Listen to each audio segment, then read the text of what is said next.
Myself Prashant Singh, and today we start the class 9 Political Science first lesson.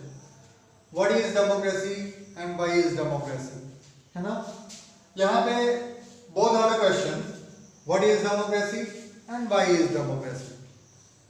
What is democracy में हम ये देखेंगे कि definition क्या है, democracy होती क्या है, और why is democracy में हम ये देखेंगे कि उसके advantages क्या हैं, उसके disadvantages क्या हैं, उसके border meanings क्या है ना?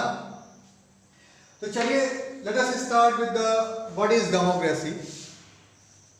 Democracy is derived from the Greek word demokratia. In Greek word demokratia, demo means peoples and kratia means rule.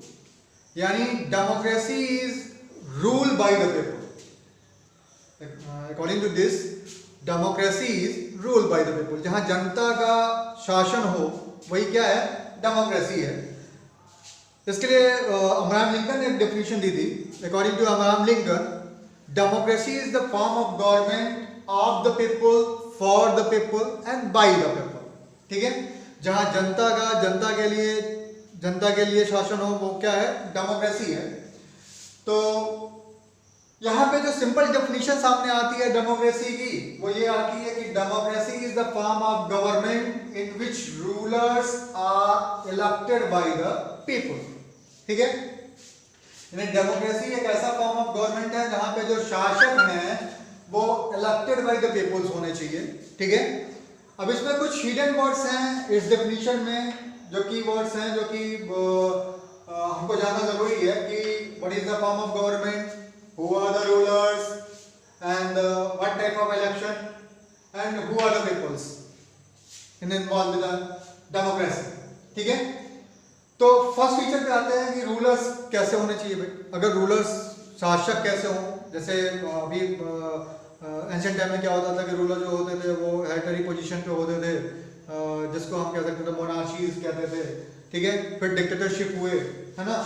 तो इस तरीके के जो शासन तंत्र था उसको क्या कहते थे, रूलर्स. यहाँ पे डेमोक्रेसी में क्या है कि rulers are elected by the people, यानी जो शासक हैं वो जनता चुन के भेजेगी. On the behalf of this वो क्या करेंगे, एडमिनिस्ट्रेशन करेंगे, है ना.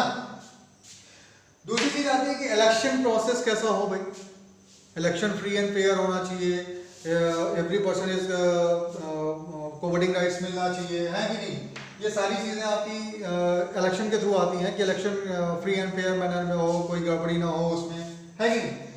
और तीसरी चीज आती है कि पीपल्स, कैसे लोग इन्वॉल्व हो भाई. सबको वोटिंग राइट्स मिला हुआ है कि सबको वोटिंग राइट्स नहीं मिला हुआ है. जैसे अभी यहाँ पे क्या है, इंडिया में क्या है कि यूनिवर्सल एडल्ट मेजॉरिटी कितनी है, 18 ईयर्स ऑफ एज, यानी 18 साल के ऊपर जितने भी लोग हैं उनको वोटिंग राइट्स दिया गया है. जबकि और जगह ऐसा नहीं है, और जगह तो 25 years on above the age and have the properties has given right to vote.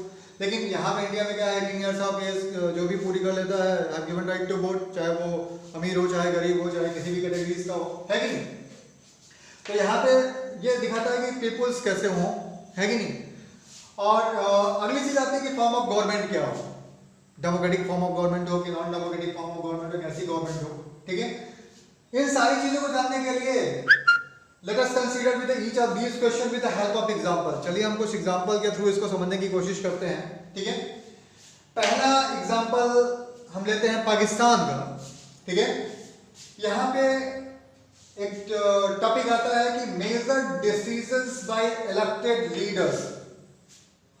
ठीक है, डेमोक्रेसी में क्या होता है कि जो फाइनल डिसीजन है, जो फाइनल मेकिंग डिसीजन है वो इलेक्टेड लीडर्स, जो जनता चुन के भेजती है इलेक्टेड लीडर्स को, वो लेते हैं. मेजर फाइनल डिसीजन वही लेते हैं. ठीक है, तो क्या केस ऑफ पाकिस्तान में ऐसा हुआ. चलिए देखते हैं कि पाकिस्तान में क्या हुआ. इन 1999 में वहां पे एक जनरल हुआ करते थे, जनरल परवेज मुशर्रफ, है ना.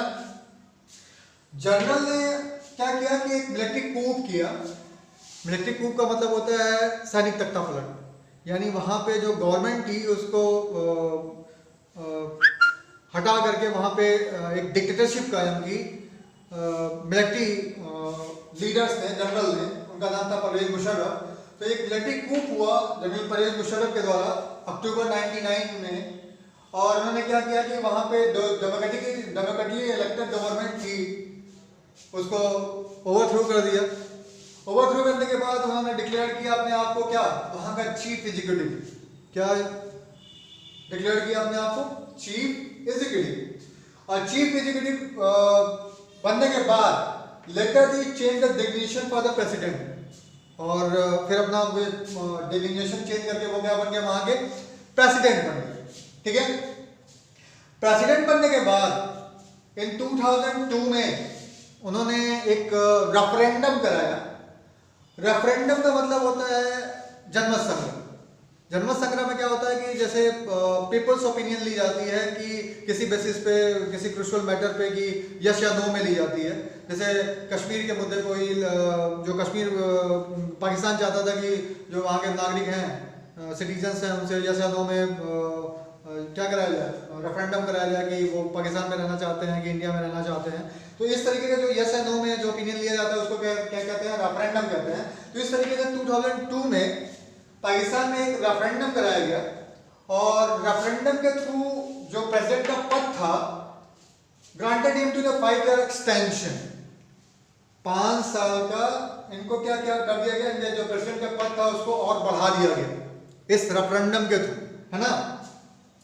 अब ये रेफरेंडम जो था, ये टोटली बड़ा इसकी क्रिटिसिज्म हुआ। जो पाकिस्तानी मीडिया थी, जो ह्यूमन राइट ऑर्गेनाइजेशन थे, जो डेमोक्रेटिक एक्टिविस्ट थे, इन्होंने ये कहना शुरू कर दिया कि ये जो रेफरेंडम है total based on moral practices and fraud, पूरी तरह से गलत है और पूरी तरह से ये एक तरह का फ्रॉड है, जो कि अनजस्ट या अनफेयर कह सकते हैं आप उसको, है ना। इसके बाद क्या हुआ कि इन 2002 में ही उन्होंने एक ऑर्डर जारी किया। उस ऑर्डर का नाम है लीगल फ्रेमवर्क ऑर्डर, है ना। इस ऑर्डर के थ्रू अधिकार दिया गया कि that amended the constitution of पाक, पाकिस्तान के संविधान को संशोधित किया जा सकता है, अमेंडमेंट किया जा सकता है। और इस अमेंडमेंट के थ्रू क्या किया गया कि according to this president can dismiss the national and provincial assembly.